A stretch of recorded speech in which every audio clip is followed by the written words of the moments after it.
All right. Welcome back, fellow TFFL owners. Welcome back, panelists, for like our fourth attempt at this. It is Tuesday, November 23rd. We are coming at you a day earlier than usual this week. I'm coming at you fresh off my COVID booster on Saturday afternoon. That's been hitting me for a couple days here. We're coming at you without our IT director, Phil, this week. He is extending his 50th birthday tour out in Napa. Has been trying to guide us through this. We'll see if this works out. It is working, Stick. I just got the notification that we're live on Outstanding. YouTube. I think we figured it out. Then we set it as public, and hopefully we'll be able to record and share a link at the end here. But if not, we'll just be talking TFFL amongst ourselves, which is probably what we do most weeks anyway. So, Rob, I wanted to again thank Rob. He's been an exemplary fill-in as our IT director this week. Aside from not being able to figure out how to broadcast us here, he has solved Rich's modem and router issues, fixed Berto's blurriness, and gotten rid of the pixelation over my shoulders. Well done. In like 5 minutes flat, just nailed all of our computer problems. Refinished a couple chairs too behind me while I was at it. Well, yeah. If anybody, I like just thinking of that as a mezzanine, Rob. You could actually have people back there watching. Fans, Right. fans of the Boba Fetts. Might be a little weird. The fans of the Boba Fetts right behind me. That's where they sit every week. So it's Thanksgiving week. Happy Thanksgiving, everybody. I got to tell you really quick, I tend to be pretty progressive, as you guys know. But even I was a little bothered by our company newsletter at work. I saw some of the edits being made to it before it was sent out to the whole company. The person writing it was, talking about the Thanksgiving holiday, and while littered with controversy, and thank God somebody else in the company rewrote that a little bit and kept some of the holiday cheer. And is Thanksgiving really littered with controversy? Do I need to be more woke on this? Can we celebrate Thanksgiving still? We can do lots of things. Are we allowed to talk about this? Ignore The war on Thanksgiving's on, man. Started in July. So let's talk turkey for a second. I believe Rob and Rich are cooking turkeys this year. Doing the turkey. And I believe Rob has the bigger turkey. Definitely. He's got the bigger turkey. 22 pounds. Doing a 22-pounder this year. Yep. And we've heard this once before, but everybody needs to hear it. You've got what sounds like a very sophisticated operation and a little bit of a recipe you can share.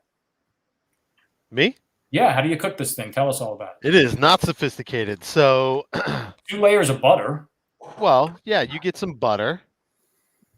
Everything's better with butter. Just butter. You there's some herbs in it, whatever. It's nothing fancy. Herbs. Yeah, you put some herbs. I mean, it's Thanksgiving, right? You get some herbs from the herb garden.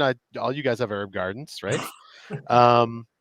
You get some fresh herbs from the herb garden. You mix it with your butter from the barn, and then you spread it all over the turkey. The key is you get some of that butter and you go under the breasts. Right, and over the breast, but under the skin, right? So you work your hand in there. You got to get in there, and you get that butter. You butter it all up, right? Dirty. Right. Pretend you're at like Fantasy Show Bar, and then you stuff it with some, fruits and vegetables. You get some, some celery, some carrots underneath it. Put it in the pan.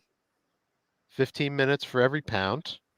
And then, after a couple hours, it starts to brown. You put some tin foil on it, and then it should be nice and juicy. But wait till it gets about 160 degrees.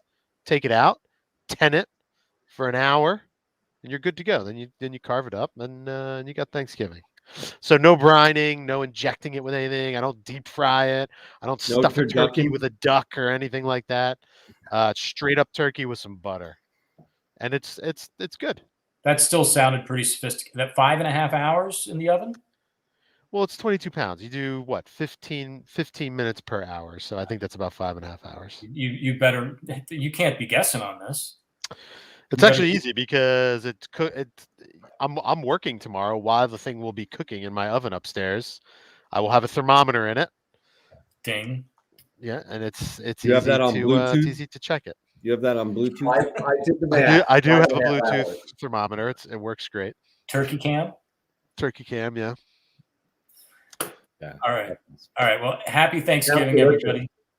Yeah, that does sound very good, actually. It is good. It's a good recipe. I'll send it to you if you guys are interested. I'm Actually, sure- just to go one more step further, the best part of it is the gravy. The gravy from the turkey drippings is the best part. The turkey itself is good, but the gravy is key. I have the recipe written down. I don't remember it off the top of my head, but you use Lots the of butter in drippings that from too, from the dripping. yeah, and then you put it in the fridge and let it solidify, and then you take like a half a cup of that and you put some flour and stuff. Oh, it's so good. That's the best part. Nice. All right. Enough turkey talk. Let's talk TFFL. Never mind. Well, no. Let's do our normal panel intros first. I want to properly welcome Rob for all the credit we've already given him as our interim IT director and our top chef. Journeyman protector from the Boba Fats. Rob, welcome to the webcast. Thank you. Thank you for having me. Very, very glad to have you here. Filling in for Hank, our commissioner, Lizards King and Ruler, Rich. Welcome. Cheers. What do we got tonight? Happy Thanksgiving, everyone. Hope you all have a wonderful time with whoever you're celebrating Thanksgiving with. I am drinking the Bullet bourbon. Had it for a while now. Glad we're still here. Looking forward to the rest of the webcast. Rob, before I move on, what are you drinking there? You had something exciting? I got a heady topper right here. That's great. Nice work. I had a 16. Well done. I had 16 of them. This is my last one. Not tonight. I've had 16 of them for like 2 months. Do you find they make you a little foggy? The heady topper? No. Heady toppers. You have two heady toppers. You know, What, well, I 8.5? mean, you have 2 of them, sure, but this 8.5, 9%, it's 8%. 8%. Okay. Yeah. Great beer. Yeah, you have 16 of those, and yeah. I have a triple IPA that definitely will make you a little woozy. Yeah, no, sometimes after a night of a few heady toppers, the next day it feels a little different than other IPAs. A few heady toppers, yes. I would imagine I would feel a little. Yeah. Well, I don't understand. yeah, but I'm saying I have a few other IPAs and I don't have that same feeling. Okay. All right. That's the point.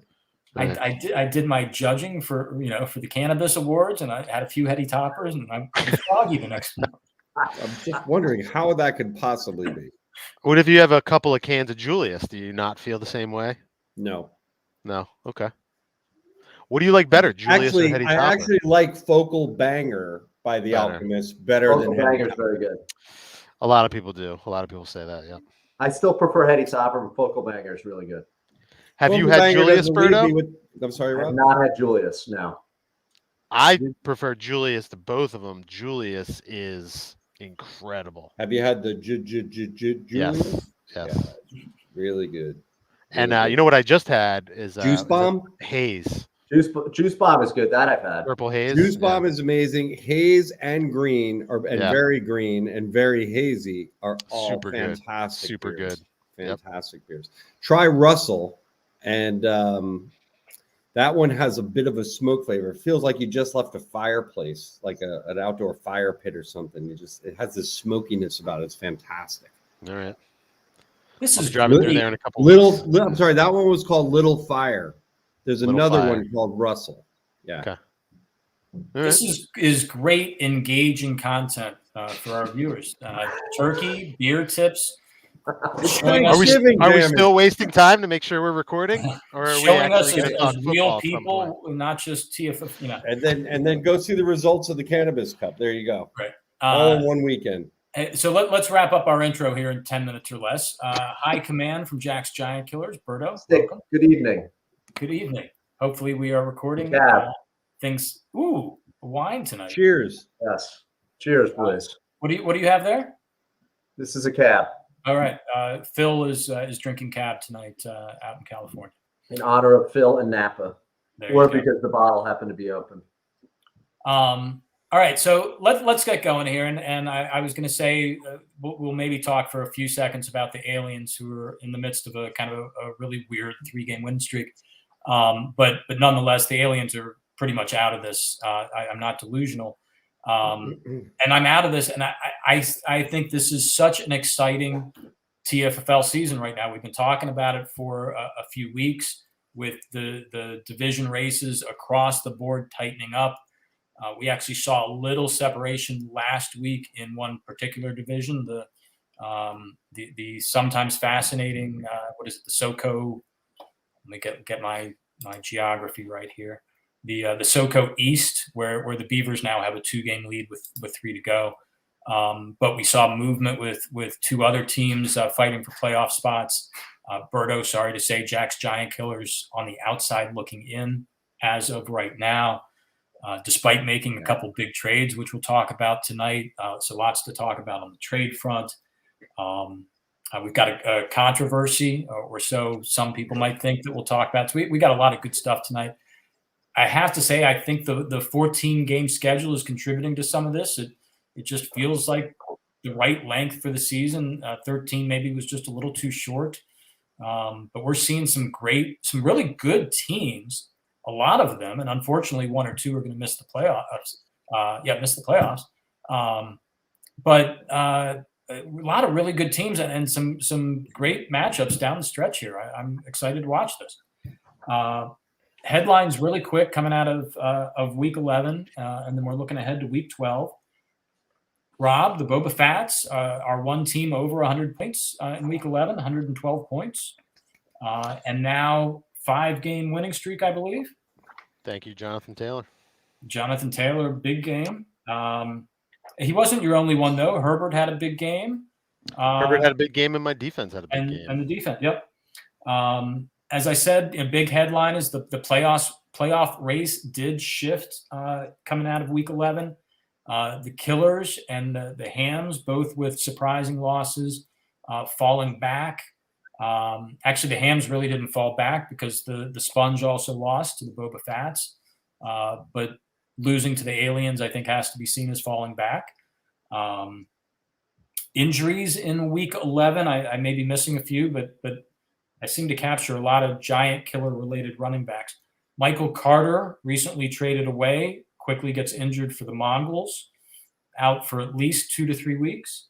For what it's worth, Rashad Penny starts for Seattle, gets the start for Seattle, and gets injured on the very first play. I don't know how long he's out, but isn't the answer forever? Poor guy. He's a talented guy. It was an 18-yard run. Hamstring. Chris Carson officially out for the year, for what that's worth. But that actually probably helps you in a certain sense, as long as Alex Collins gets enough touches. He's the one guy they're going to feed the ball to if they feed anybody the ball. Except he sucks. Except the Seattle offense in general right now really just – there's a lot of offenses like that just don't seem to click right now, just seem totally out of sync. In Seattle's case, they have the talent and, maybe not at running back anymore, but other off, you look at Jacksonville, for instance, and there's just no talent there. On the plus side, I did get Miles Sanders back and Gronkowski back. So yep, yeah, that's big. You got AJ Brown, which we'll talk about in a second. So ordinarily we would move on to trivia. We're out of trivia questions. And What? we didn't get any stock. Didn't I have a question from last week? Didn't I ask a question? You said that make a good trivia question. I don't know the answer to whatever I asked. There may be some. Yeah, it's Tuesday and I'm coming off of COVID, so we're scrambling a little bit here. We also don't have standings because Hank isn't here. Doesn't matter. I can read those to you. We're going to talk about the standings as we go through the division races in a moment. So all of this just lets us get straight to it. If you were bothered by the 10-minute intro on turkey and beer, we're going to get right to it. Our commissioner's report this week actually has urgent information. Urgent. It is urgent. Urgent. Don't open if you get emails or texts that say urgent, don't open them. Okay, don't click on the links. That's my public service announcement for today. Hi. All That's right, important for the people in the league that are over 50, right? That's Just right. if you don't know where it's coming from, don't click on it, mom and dad. All right, urgent news. Trade deadline tomorrow, 6 p.m. I did think about extending it, but we're going to keep it right where it is. That is 20 hours away, folks. 20 hours away. The other important bit of information I shared on email today, which was to let people know they can put in their free agent or priority picks by, I think I said 11 on Thursday morning. That gives me about an hour and a half before game time, which would be perfect. Okay.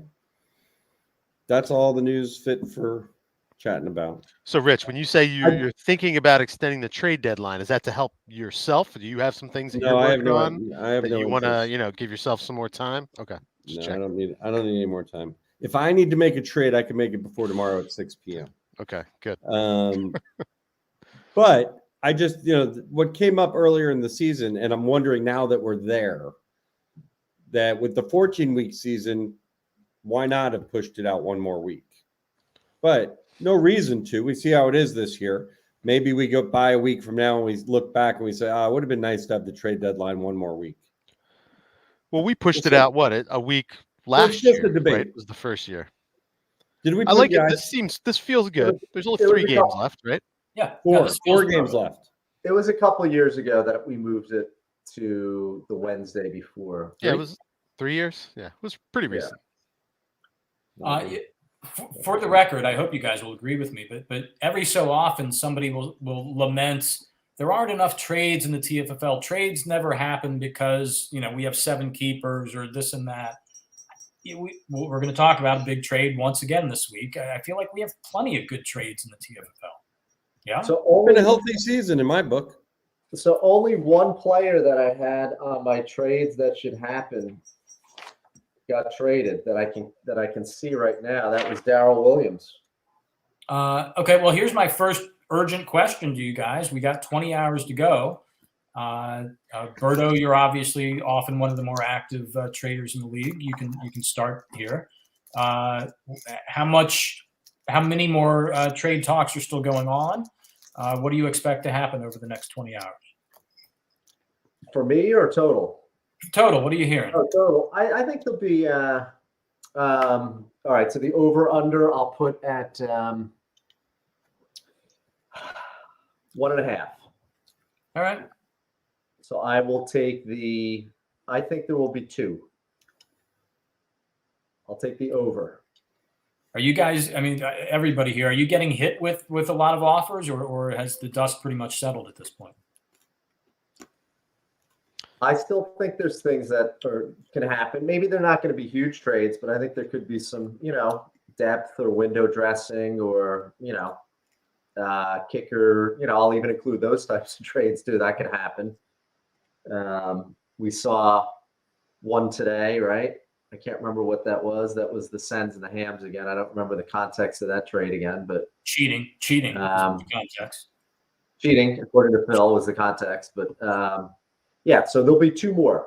That's my number. All right. Take the over. All 3 of you guys obviously are very much in contention. Without revealing your hands too much, are you guys looking to? My eyes are wide open. Always looking to improve my team. I'm done. I'm done. Nice. Obviously, the 3 of us aren't talking to each other. There you go. I've talked to a couple of owners, but I feel like I'm in a weird spot where there's a pretty good chance I don't make the playoffs, right? So I'm not going to mortgage anything to get somebody. I've had a few discussions with some teams. There's no stud out there, that I would like a difference maker. I don't feel like there is that I'm willing to pay for. Well, if you've been watching the webcast, we had this conversation last week about Alvin Kamara. And the question there is what kind of price tag is Kramer asking for Right. Kamara? Right. and as I said to Kramer, I think there's a big difference between getting, say a 1 and a 3 from a team like the Aliens, where that number 1 will be relatively high, versus getting a 1 and a 3 from a contending team where that number 1 isn't worth so much. But that's the one guy I think that could be had with a strong enough offer, but I just don't know what it's really going to take. Yeah, Who is or a that? 1 and an upcoming, a young, Who? good player. I'm sorry, I Alvin missed. Kamara. Oh, Kamara. Yep. Kamara. You said or Kamara. DeAndre Hopkins. DeAndre Hopkins is another guy I'm pretty certain. Is he coming back to play this year? Right now, he's not playing till week 13.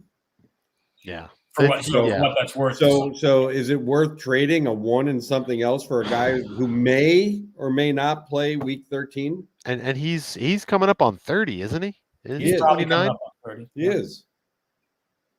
That's why Berto was talking about like, 1 and a 3. I'm like, dude, I'm not even interested in the guy. Right. Like he's not going to do my team any good this year, potentially. So, I mean, what's Kamara doing? He Well, did Kamara shit in the hasn't- Eagles game the other night, We right? lost Berto. He's coming back. Oh, He's coming back. there he is. Kamara's been injured for the last 3 weeks, I think. He hasn't done anything for 3 weeks. Yeah. So I mean, that's what I mean. Like, Hey, for 20 seconds, real quick, as long as we're talking about the Saints, I just have to say I am totally baffled by, for the second time now, the Saints giving a massive extension to Taysom Hill. they love He's him. a tough guy. Yeah, it didn't make any sense. I've been watching football for the last few years. I know what Taysom Hill has done. He's He's a gimmick guy. Would they give him for if it was 4 years with it? What are they paying him? It's a little It was mysterious. 'cause crazy. He's like quarterback money, right? It's potentially starting quarterback money. It's That's what I mean. potentially Like, right. $25 million a year, but he's not. I just don't see him being their true number 1 quarterback. But I think he's a friend of the ownership. Did you see that Jason Garrett got fired today by the Giants? Yeah, I did see that. overdue. That guy. Overdue. He should have Berto, are been you fired doing by okay the there? Giants 5 years ago. I fear Berto's connection. Taysom Hill, There he is. Oh, he's Taysom Hill, new deal worth at least $40 million. Plus So more $10 if million a he's the year to Saints be a quarterback. gadget. to be a Yeah, it's backup crazy. quarterback. Fake punts. Anyway, let's not dwell. That's on a pretty good gig. Yeah, he's again. I get what he does. Is a momentum shifter and something you have to game plan for, but that just feels like a lot of money for a guy who I don't think is a capable number 1 quarterback. Is he that different from Coradell? Is that how you pronounce it, Patterson? How much is he making? Cordarrelle. Cordarrelle. Yeah, but he plays 2 positions. I think Taysom Hill plays like 5. Taysom Hill All didn't touch the ball this past week, did he? He's injured, right? He's coming off of injury too. Yeah. All right, enough about Taysom Hill. He's not worth this much discussion. All right, let's dispense with the controversy. I do frankly think it's important to talk about, at least for a few minutes. Let me just start by laying out the facts as I understand them. The Dirt Devils this past week had not 1, but I believe 2 inactive NFL players in their lineup. To be honest, I was not aware Kenneth Gainwell was going to be inactive, but I was not really monitoring Kenneth Gainwell's status. The other one was Lamar Jackson, who was sick and kind of ruled out last minute. But you correct me if I'm wrong. I think we all knew he was questionable for a couple of days leading up to that game. And his backup is Jameis Winston. I don't know whether there was question about Lamar's availability prior to the free agent. Lamar was, as far as I knew, scheduled to play. I did not hear anything about his issue until The day. right So before the game. I have Lamar Jackson in another league, and I picked up somebody because on Saturday he was listed as, or maybe it was Friday, as 50. People were saying he's 50-50 to play. There's a 50% chance he's not going to play. This was Saturday. So I know our deadline's Saturday. I don't remember exactly when that news came out, but I know that I was worried. Now, to me, the fuller story here is this happened earlier in the season as well. This is not the first time for the Devils and not the first time in 2021. Calvin Ridley, when he declared himself out for mental health reasons, I think that was, again, an hour or two or maybe the morning of game time. And Calvin Ridley stayed in the Devils lineup that day. Those are the facts as I understand them. Well, Gainwell was a healthy scratch. Healthy scratch. An hour and a half before the game. Right. Yeah, and that's something you got to be on the lookout for because Miles Sanders is coming back. They have Boston Scott on the roster. Gainwell, he's not playing great, but it was definitely out there for sure, and you've got him in your starting lineup, right? So here's the thing. I don't think the Devils should be penalized a first-round pick, but they are on really, really thin ice. And I think if it happens again, they should be. Look, this league is not like other leagues. We don't allow people to disengage or to do things to compromise the league. I mean, I'm in a couple other leagues, and there's one, and actually there's some differences too, right? Because Rob, to your point, you can pick people up at the last minute, right? If you know somebody's going to be out, you don't have that Saturday deadline. But being in the TFL, you have to understand that the deadline to pick up free agents is on Saturday. To Rob's point, you got to know what's going on with your players, right? Number one. Number two, we expect and we demand in this league to, whether you're going winless or whether you're undefeated, that you're going to stay intimately involved in this league. And by Nick not doing those simple little things to get somebody in the lineup who's going to be playing, he goes against the tenets of this league, which is staying mightily engaged, win or lose, right? And if you want to punt and you want to lose games, then trade people away, do it the old-fashioned way. And I don't think this is Nick's intent. It's not really about his intent, but he has got to do a better job with this. We can't let it happen because it hurts the integrity of the league, and that's not what the TFL is built on. The TFL is built on playing it straight, getting everyone in the lineup, and making sure that there's no issues like that. Yeah. Rich, I think it's important to hear from you as commissioner. Yeah, I think Berto summed up everything I would align and agree with. So well stated, Berto. I think like I said, Nick does not, nor did he have malintent here.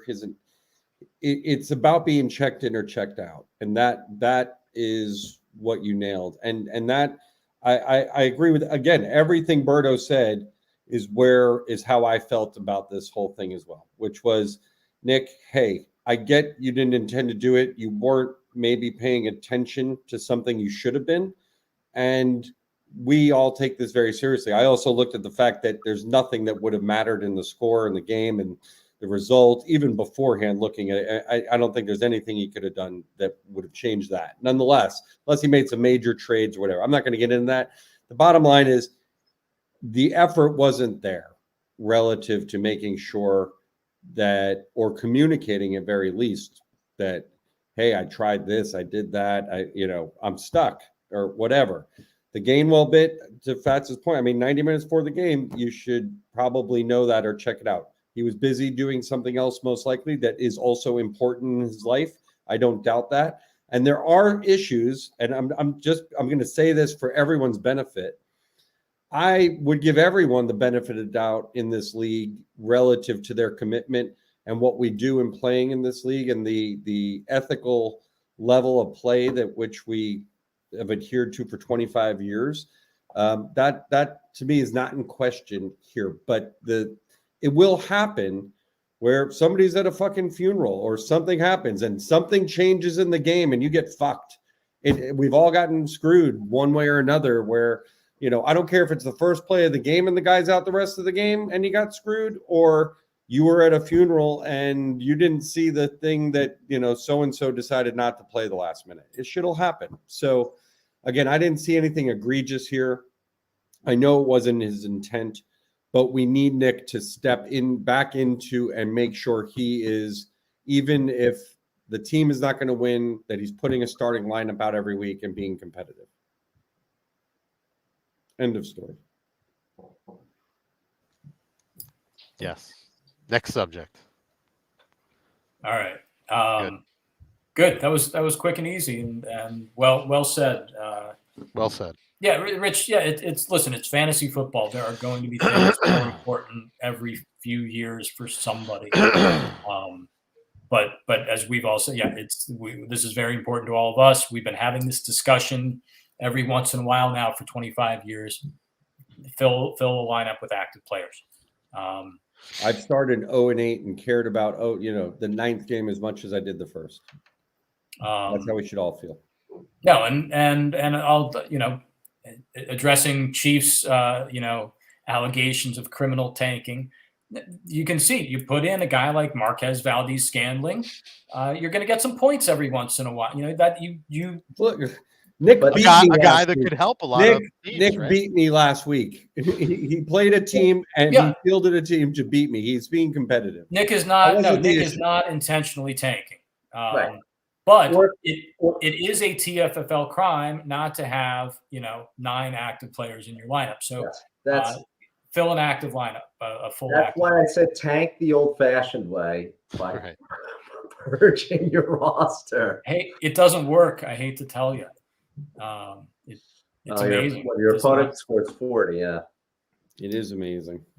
All right, so let's get back to talking football. Before we get into all these playoff races, let's cover the TFFL trade news of the week. Berto, was it just literally a week ago we were talking about the big Michael Carter trade? Yes.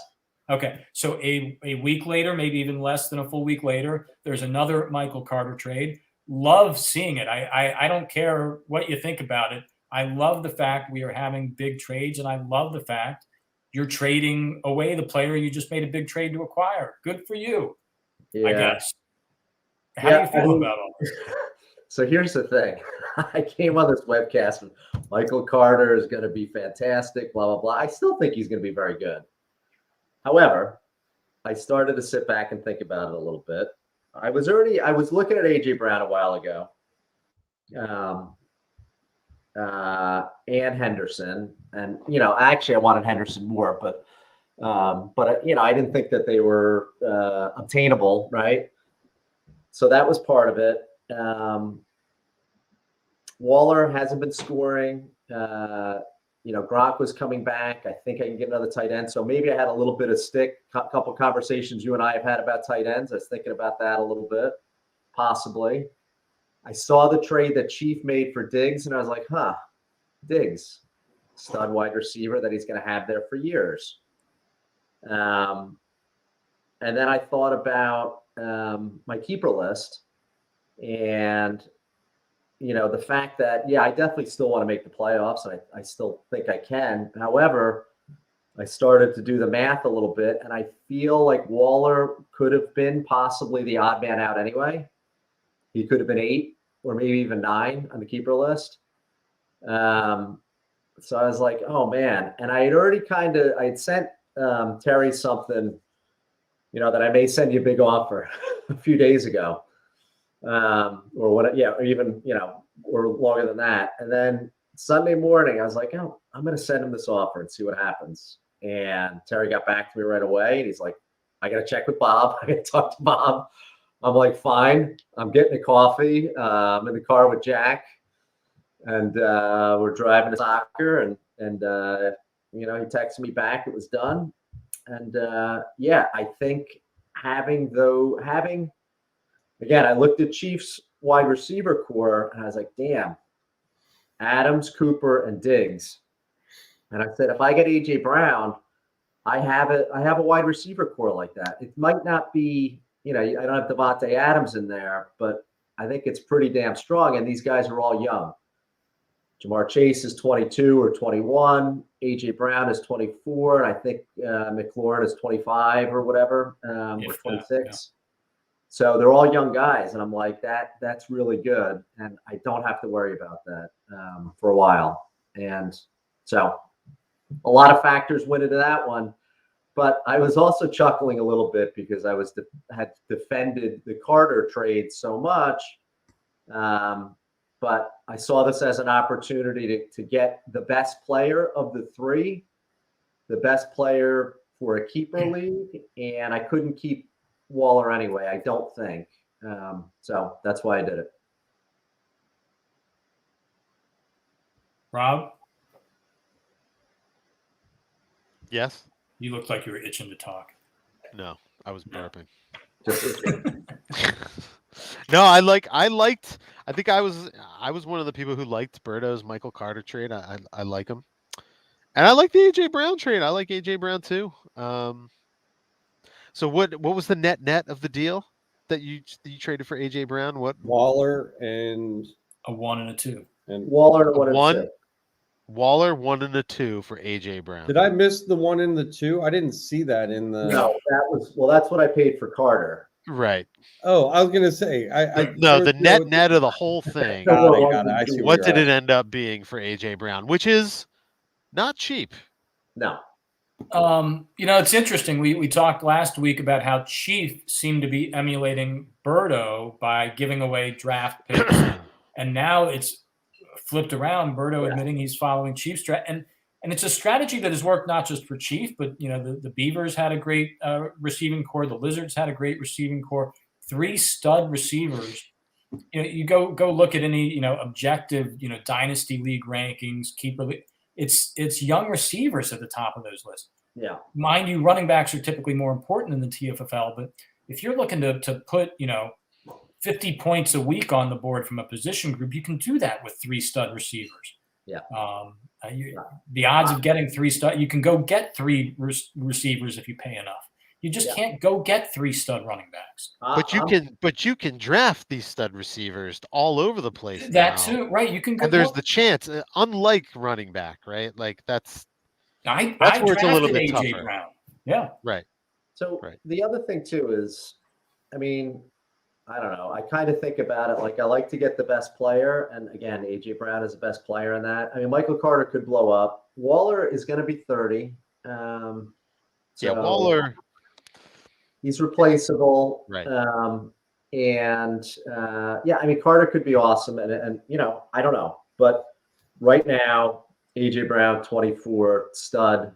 I love that wide receiver trio now, and I don't know. I thought it just made my team better, and I didn't have to give up anything more than players, no picks or anything. So, well done. I like seeing thank it. you. But you're right. I did take a page out of Chiefs playbook after looking at that trade because I like the Diggs trade, and I mean you could argue, obviously Diggs is in a better offense, but he's a few years older than AJ Brown. I mean, they're right there. They're comparable in my view. So.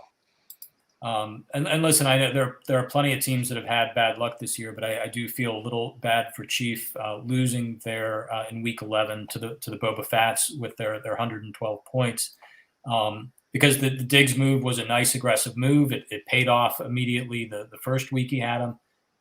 Diggs comes through again last week with 13 more points, 2 more touchdowns, even in a miserable loss to the Colts. So, 92 total points for the Sponge wasn't enough in this weird week for them, but nice move. And we'll see if AJ Brown, how long is he going to be out with his chest injury? There was no news today. The x-rays were negative, but he's not my lineup right now, but hopefully he plays this week. So we'll see. All right, let's dive into these division races. We got, let's call it 20 minutes left in the broadcast. I'll try to keep us to no more Let's than 5 start out minutes. with the NOCO East, where winners all around. I mean, we were talking about the NOCO West all along, but now you get through of who's playing who. And look, I lost the Devils last week, so I'm the last one to talk. But the bottom line is you look at those records in the NOCO East and even stick with your 3-game winning streak. Rob with like 5-game winning streak, right? You're I'm hanging in there onto the lead. right? Aren't we in the West? Sorry. We're We the are in the West. West. You've been You're saying talking. West. You're Yeah. saying Sorry, East. But go I ahead. meant West. My bad. We talk about the NoCo East every week, so let's switch it up and talk about the Switch. Talk about the NoCo West. Sorry, West. my bad. The NoCo West, our But division. the West. Yeah, you're right. 7-3, 5-6. Pretty impressive stuff. I don't know what the computer generated power rankings are saying right now, but the Boba Fett's off a 112-point week, off a 5-game winning streak. They've got to be near the top, considered perhaps the hottest team in the league right now. And Rich, it felt like all season long this was the Lizards' division to run away with, and it's not like you're 7-3-1, but the Fats just keep winning week after week after week, and you got to feel nervous right now, more so than Rob does. No, I don't feel nervous at all. I feel very confident in our team. Get 0 out of our quarterback, still put up 85. That's pretty impressive. So no, I don't feel that way. But Rob didn't look so good come out of the game. He's just had a nice streak against the right teams. And I mean, look, the Mongols almost took him down last week. Where he was just inches away from losing. So it's a little luck, a little play, and a little trade, and a little action. See what happens. But I'm not nervous. No, and you're fair. You scored 84 points without Dak Prescott. Your lineup produced up and down. And yeah, Rob had caught you the week before. He didn't gain ground on you this past week. He was already there. But 5 straight wins now. Nice work. Yeah, I mean, the Fats are looking great. They got the Fantasy Player of the Year. They got the free agent pickup of the year in Patterson. They've got Javonte Williams, which is that is certainly a huge shot in the arm. So he's not doing. Let me play devil's advocate for a second, because I don't beat the sponge last week if Jonathan Taylor doesn't have a ridiculous game, right? I mean, granted, Herbert had a good game, but no one else did shit. T. Higgins hasn't done shit for me. Judy was off last week, but he hasn't done anything. Antonio Brown is hurt. Javonte Williams hasn't done a whole lot. I've been kind of waiting on him to pick it up. Cordarrelle's been hurt, right? He's been a nice player this year, especially early on, but he hasn't done anything the last couple of weeks. He's been banged up. So I like some of my studs at the top, and even like Stafford and Herbert, has been going back and forth. Luckily, most weeks they both hit. But I'm relying on some guys to come back strong and step up their game in order to make the playoffs and win a playoff game. Because we play this week, right? And then Rich and I play. Yeah. For all intents and purposes, like for all the marbles. Yeah. And then I have to play the Beavers, right? Which is not an easy game, the last game of the year. And I think, Rich, you have. I don't know who I have. Do you have the Mongols last game? No, I play the Mongols this week. Who do you? Stick, probably. Oh, I think you play. I guess you play the Aliens, right? So yep. I was looking at the schedule. You have a bit of an easier schedule than I do down the stretch here. Other than why? Who do you play this week? I play Stick, I think. Yeah, you both get me so once. We both get him. We both get play each other. And I get the Beavers. You get the Beavers. I have the Mongols this week. I think that's a toss-up. Yeah. No, I think the Beavers are a much better team than the Mongols. So you're definitely a little top-heavy, right? 31 and 42 from Herbert and Taylor. And then the big one was the Patriots D. That was huge. Yeah. And Travis Kelce scored, but I believe that was a rushing touchdown. So it's not going to happen every week. Yeah. Anyways, I'm just trying to play ball bounce your way in a lot of ways, exactly. which is what it's talking. What it's all about, right? What it's all about. Half of the game. So it's a good squad. It's a good starting lineup, and you got depth. So that's good. Rich, with CeeDee Lamb and Amari Cooper both potentially out again this week, with Dak Prescott not scoring any points last week, are you at all thinking about a switch to Mac Jones? No. Okay. I got Gallup in there too, which hopefully is the benefactor of those guys being out. So, no, I've been impressed with Mac Jones. I've seen him live play twice. I think he's the real deal. They're going to continue to bring him along over the next couple of years in his gradual form. I think he let loose for one 20-plus yard throw last week, and it was an interception. His first throw over like 20 yards was immediately an interception. So, no, we'll stick with Dak Prescott. All right. So we've hit our 5-minute mark for this division. Key point here is you guys are facing off next week in week 13 in what probably will be the key game to decide this division. But again, you've got a common foe in the Aliens. Nobody seems to be able to get past our defense these days. So if you can't beat the Aliens, that's probably going to be a setback for you in this race. What are the Aliens are winning? What is your average score, Stick? It's amazing. Over your winning streak, is it above 45 points? Probably not. I had that win against the Mongols where it's like 30-18 or something crazy. They scored. Not even 18. I think 13. 13. In our division, I have 832 points for, and Stick has 539. Let me do the math on this real quick. That's crazy. 42 points a game over the last 3 weeks. That's your winning streak. And I have won them all. That's awesome. That is amazing. Do you have who do you got going this week in our game, in our matchup? I haven't even looked. I'm looking right now. Lawrence Pollard, Zach Moss, Foreman, Debo, Renfro. It's only Tuesday. I got to be honest. Yeah, it's probably a little early to be looking at everybody's lineups. I hate to say.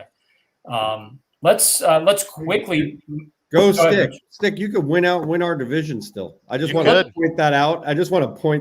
Let's clarify that because I have not given up all hope yet.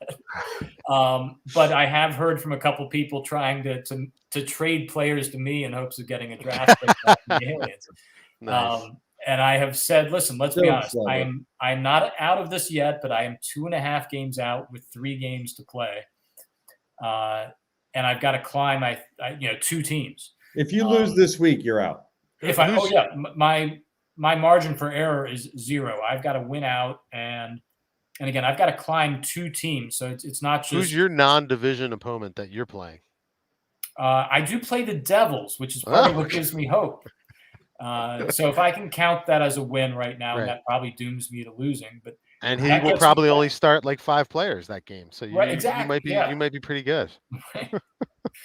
So I'm not out of the playoff hunt quite yet, but I've probably doomed myself to the number 4 or 5 overall draft pick. I don't think I can get the top draft pick anymore, even if I were to lose out.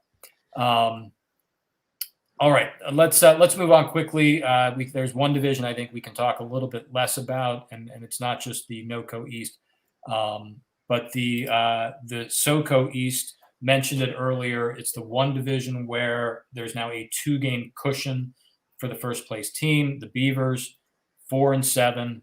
The Mongols and Devils, I really don't think are going to be able to overcome 2 games in the final 3. They will get a head-to-head matchup against the Beavers. We could be talking about a very different division in a week or 2, but I think the Beavers, obviously are looking the closest to clinching right now. Here's my quick question. Look at that Beavers lineup and tell me, do you have any faith, any belief at all that, if they quote unquote get hot at the right time here over the next, 6 weeks or the 3 weeks of our playoffs, are there players there who can really get hot enough to carry them to a Pac Bowl title? I think the Beavers have a sneaky good lineup. Yeah, they do. They actually do. McCaffrey coming back. Jacobs. The Lockett trade paid dividends. Godwin's good player. Jacobs still. He's kind of plodding along, but man, he's the running back there. So yeah, but he's the third running back. So. Yeah. The big thing is McCaffrey coming back and. Being McCaffrey, he didn't come back and kind of limp in. He's playing well. That's a huge thing. And didn't Chase Claypool have a good game the other night? Did he score? He almost scored. He had a good game. I don't think he scored. He wasn't in their lineup though. No, I'm just saying because he's got what's his face, that So- Mooney guy too, right? And Mooney's Yeah. playing well. Yep, he had a big game this week. Yeah, the Beavers are dangerous right now. I mean, right now, the website, and again, Bill has adjusted his lineup, but 71. Yeah, he's got a good squad. 87 points last week. Yeah, you got guys like Patrick Mahomes and Aaron Rodgers putting up 2 points on any given week. Why not, right? I mean, it's crazy. It's crazy times we live in. I don't think the Beavers have a bad team. I think they have a good team. It's a scary lineup with McCaffrey back now. Well, and the real X factor, I don't think anybody's mentioned yet, is Cam Newton at quarterback. Kirk Cousins has done well, and he had 26 points on the bench. But Cam, I think first week as a starter with 23 points. They've turned that offense over to him. He's going to probably run for a touchdown every week. At least give you a floor of 10 points at the quarterback position, but potentially 20 plus points a week. And he's vaccinated. Can't say the Allegedly. same for Amari Cooper. Yeah, allegedly. The beauty is I think he has 3 options to stream, and that's what he's going to do. Mm-hmm. Yeah. Although Cousins is playing great, right? I mean, he is. He's putting up numbers. Yeah, Cousins has got the strongest weapons. Yeah. To me, the concern there is the other running backs besides McCaffrey. Najee Harris has been, good because he gets volume. He's been very consistent, actually. He's a beast. He just hasn't gotten the opportunity to get in the end zone, but he's a beast. That's the thing. I'm just not quite seeing the stud games you might like to see. Josh Jacobs has, underperformed considerably. And I think he's going to need to have at least Najee Harris, maybe even step up his game a little more down the stretch here if he's going to want to win playoff games. You're not going to get 13 out of Darryl Mooney every week, 13 out of your kicker every week. But the Beavers, I think, are stronger than people think. All right, so let's now do our usual talk about the NOCO East, but we will spend less than 5 minutes on them. Certainly not 20 minutes. Berto, I'm sorry, it's got to sting a little bit. You are not going to make the playoffs as of today. Yeah, no, I was worried about the Beavers. That game, just all that we just talked about. He had some good matchups this week. I didn't like it. So, but you're still a game out. You got a good team. We could be again talking in a week or two about. I hate to rile Hank up here. The K-Wheels maybe being on the verge of missing the playoffs, or the Amsterdam Packers. This could be anybody in 2 weeks. This is a great race. Just got to take care of the division opponents. That's all. I mean, yeah. Who is your non-division opponent in your Final Four? I have the Senators week 13. So maybe you've got the schedule up more organized than I do. When are the big games here? You and the AMPAC, you and the K-Wheels, AMPAC. How does this go the last 3 weeks? So this is K-Wheels Killers this week, AMPAC Killers next week, AMPAC Killers week 14. Okay. I'm worried. We've been talking about this division all year long, and suddenly, thanks again to the Fats rise up the standings here, one of these 3 NOCO East teams may not make the playoffs after all. Yeah, the K-Wheels have the Hams as they're out of division. That's a tough game. And the Packers have the Sponge this week. Ooh, that's a tough one. That's a good one right there. Yeah, that's game of the week right there. Yeah. So, I mean, that's one thing. At least, I've got the Sens. They have the 2 tougher, opponents in that division. That's one thing. But yeah, that's huge. Yeah. That's huge. But win 2 games. Who do you play this week, Berto? I have the wheels. Wheels. All right. So I could All right. potentially leapfrog the Packers for the second spot in the top wild card spot, Right. assuming I win and Rich wins. So let's clarify this. We didn't do our standings earlier in the broadcast, but looking at the Northern Conference, the number one seed, the NoCo champion, I believe, would be the K Wheels at 8-3. That would relegate the AMPAC to the number 5 seed as our top wild card. The number 2 seed and the SoCo champion would be the Sponge Fishermen. The number 3 seed as the NoCo West champion would be the Lizards or the Fats right now. Who The won your Lizards. head-to-head? I have the game. Rich has I the beat 'em. tiebreaker. So Rich still holds the division. You have not- Rich beat me in week 1. Okay. By how many points, by the way? I don't think it was that close. That may It was be a relevant question. Yeah. Well, Does it what I don't remember how it goes. Does it go by what number of points I beat him by? head to head, but we Head-to-head points. Oh, head-to-head points. Yeah.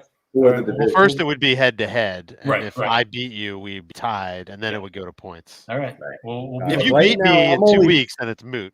Right now, I'm only 15 points behind Phil for all overall points lead in the whole. and that's TFFL. worth nothing. Right, I but know, that I'm means just- nothing. I'm in just the saying standings. that's worth a lot to me in my brain. Okay, The fact that my team has put up only 15 points behind what the K Wheels had started at that firestorm, says a lot of good things about what my team's putting up. So the Lizards right now would be the 3 seed.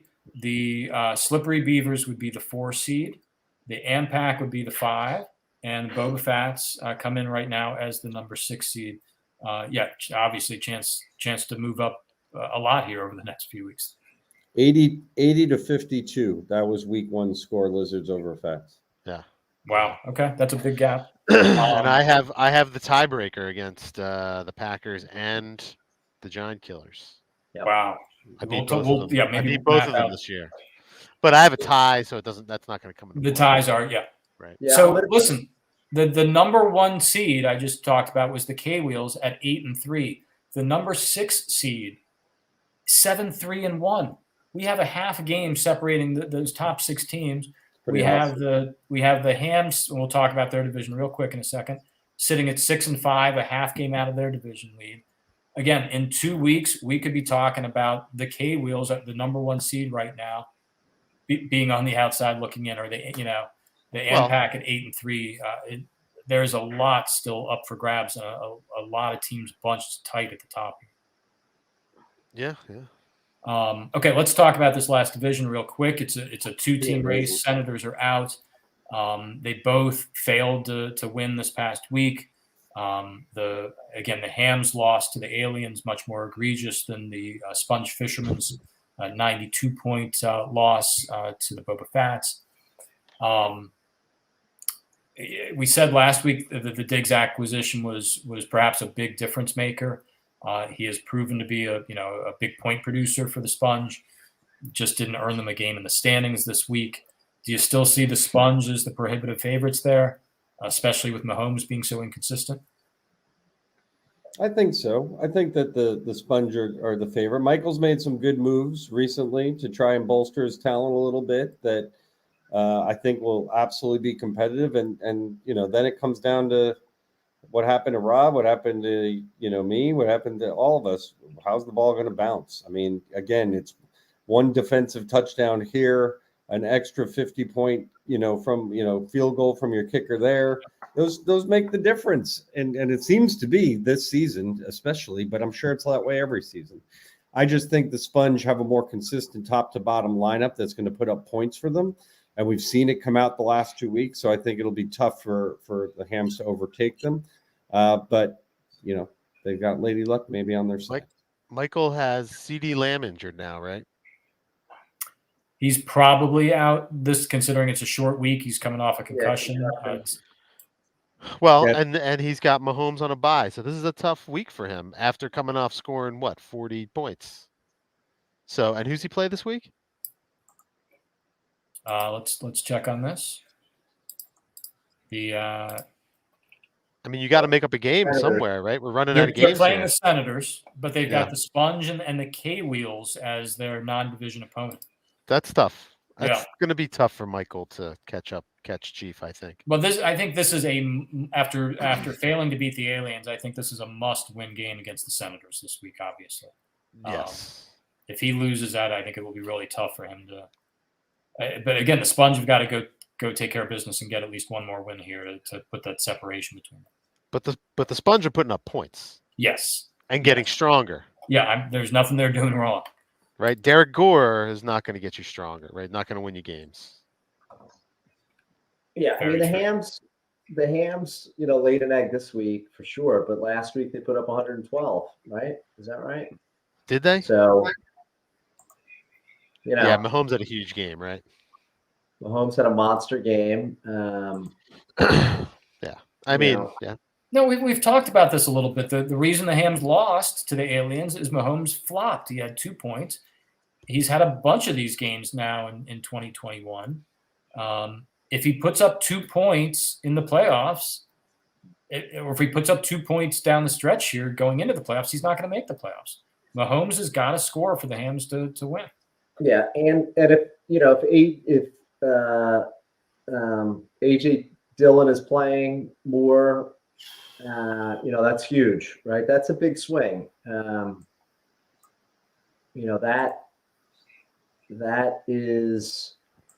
That was a big swing in this division for sure. So the longer that he's out, the longer that Jones is out, the more run he's got on AJ Dillon, and that was a big swing. What did he? I don't know what he did this week, but I know last week he had 19.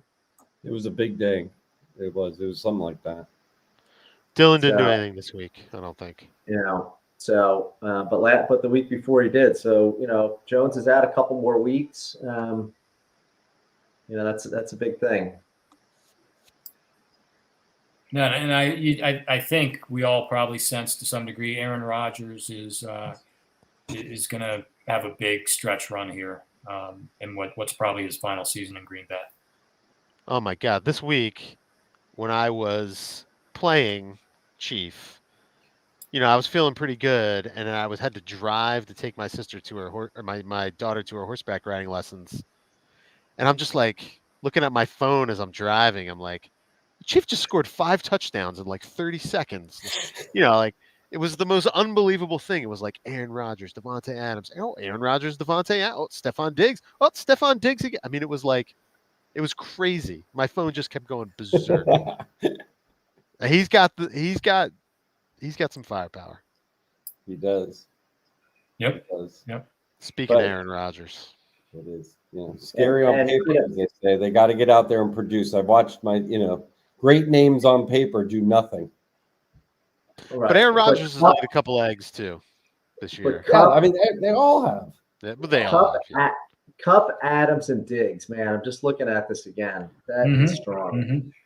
Yeah, that is really strong. Firing on the right cylinders, man. That team would light it up. And every time, I hear you, Fats. Every time I either turn to the Packers game or, have the Red Zone channel on, it like Aaron Rodgers to Devontae is just a never-ending thing. It's like, man. Which team has beat the Sponge twice this year? The Boba Fats. There you go. The unbalanced schedule. Good job. Interesting. All right. Hey, there's a trivia question for you. Good. Nice job. Nice job. We rescued the trivia question. Finishing us up with a trivia question. Self-answered. I love it. Yeah, actually, that might be the first guest points of the year. So well done. Yeah, you get 1 point for me. You guys get 0. So let's not abandon our quick look at the schedule. We've been talking about some very important games. Rich, why don't you just rattle off all the games we've got on tap this week? You got it. I think we would all agree that Sponge Packers game is probably the game of the week there. That's a good one. Sponge Fisherman Packers, that is this week, right? Yep. Yeah. we got the Mongols coming to visit the Lizards. We got the rivalry here on the screen. The aliens going to visit the Boba Fett's. Boba Fett's, what planet are they coming to visit you on? Where are they traveling? Were they aliens traveling to some planet? The Outer Rim? That would be Mandalore. Mandalore. All right, going to Mandalore. I think, right? I don't know. Yeah. I don't think so. I don't know. I thought he hit on some planet in the Outer Rim somewhere. Tatooine? Yeah, something like that. We got the Beavers at the Devils. We got the Wheels at the Killers. That's maybe the second game of the week. That could be I don't know. Which is bigger game of the week, guys? Sponge at Pack or Catherine Wheels at the Killers? I'm not sure which is a bigger game. They're both pretty big. I guess we go with the Wheels and the Killers just for the big rivalry, number one, and the interdivision sort of meaning to this game. Yeah. Right? Yeah, I'm going to be at a soccer tournament all day Sunday, and I think I'll feel better because the last couple of weeks, I'm not enjoying myself watching the games. So, right, you're getting angry? I'm getting angry. I'm getting frustrated. It's supposed to be like a nice, relaxing day to watch football, and it's not. No, just not. Sometimes I get scolded. So I will be checking on my phone. I have a soccer game at 1, and I think a game at 3. I'll be home by, 5 or whatever. And, I'll be pissed if I'm doing great, and because that's enjoyable and that's relaxing. But when your team's not scoring, or your receiver catches a touchdown, it gets called back, or something bad, it's just hurts. Here's a question for you, Berto, is who gets the quarterback start this weekend? I don't know. I'm still it's going to be Burrow, but man, he was not great The Eagles play the Giants. I know. I'm going to think about it, but I may Hurts change. has been scoring a lot of points. He has. I know. This is not quite a must-win game for you, but you've either got to beat the K-Wheels or got to beat the Amsterdam Packers. One of those two. And the Senators, yes. And the Senators, yes. I'm getting 9 wins. Yep. Yep. A team with 8 wins could very easily miss the playoffs this year. Yeah. Amazing. All right. So I think that is the game of the week. Yeah. And then bringing it home, we have the Hormel Hams going to visit the Senators. And that's it. So again, just to run down, you got Mongols, Lizards, Aliens, Fats, Fishermen, Packers, Beavers, Devils, Wheels, Killers, Hams, and Senators. Big games all around. Welcome to Week 12 and Happy Thanksgiving. Happy Thanksgiving. Again, not only 4 games on Thanksgiving, right? Isn't there 4 games this year? No, I think there's 3. Right. I think there's 4. No, there's 3. I don't think so. Are you sure? Mm-hmm. Let's check. But that's another reminder, in addition to the trade deadline, in addition to the I know the last game is the Bills New Orleans. That's the end. Then you got Detroit and somebody, right? Chicago. All right. So Chicago, Detroit at 12:30. Raiders, Cowboys at 4:30. Oh, you're right. Only 3 Bills, games. And Bills New Orleans at 8:20. I don't know why I thought there was 4. Okay, never mind. And I don't know what I was just about to say. Another reminder, of course, if speaking of getting a full active lineup in, we got 3 games on Thanksgiving Day. Make sure you got all your Thursday players in there. Make sure you're keeping track of guys like CeeDee Lamb, for instance, who are probably going to be out on Thursday, but bear watching. TFFL should be a priority on Thanksgiving Day, but enjoy the time with your families, folks. Enjoy the day off. Have a happy, healthy, relaxing Thanksgiving. Be relaxed, Berto. Don't stress. Don't watch your TFFL results. Again, we're going to be excited all the rest of the way here. Things are going to change a lot week to week. Again, a half game separating number 1 and number 6 seeds right now. Everything is going to change with all these head-to-head matchups. So good luck to all those teams who are in it, including all 3 of you. Rob, thank you for joining us. Good luck. Glad to be here. Thanks for having me. Trade deadline, 6 p.m. tomorrow. Let's see some trades, see some more trades. Rob, send around your turkey recipe. When I send around the link here, you can reply with your turkey recipe for all of us. We need a TFFL cookbook. Maybe that'll be something we do at the draft Ooh. or something. Duck bites, my turkey. Nice. If only we knew somebody in publishing. I don't do cookbooks though. We could work on that. That's a nice goal. As long as there's a cookie recipe somewhere in there. I was going to say, Stick, you could do the dessert section. Homemade Kit Kats. Do you have a good Double homemade Kit dip Kat recipe? fried Twix. You make your own Kit Kats? No, I said, do you have a good homemade Kit Kat recipe? That's a little What? maybe not. You can make Kit Kats at home, I bet. We could I'm going to look into this. We could get Connor to share some home brewing recipes. We We could could do have something. Connor's margaritas, right? Yeah. There you go. All right. Good. Well, Garbage hey, food. happy Thanksgiving again. Good luck, everybody. Hopefully, we'll be back in a little smoother run next week with Hank back at the controls. Although if he loses this week, he might be even more temperamental next week. But hopefully, he's in a good mood coming back from California. And Maybe we can capture him screaming into his watch again this week if he loses. I would love to see that. Cheaters! No one cares. All right. Good luck, everybody. Take care. Happy holidays. And Happy Thanksgiving. see you Happy back here next week. Thanksgiving. Happy Thanksgiving. Happy Thanksgiving. Now, how do I end this thing? The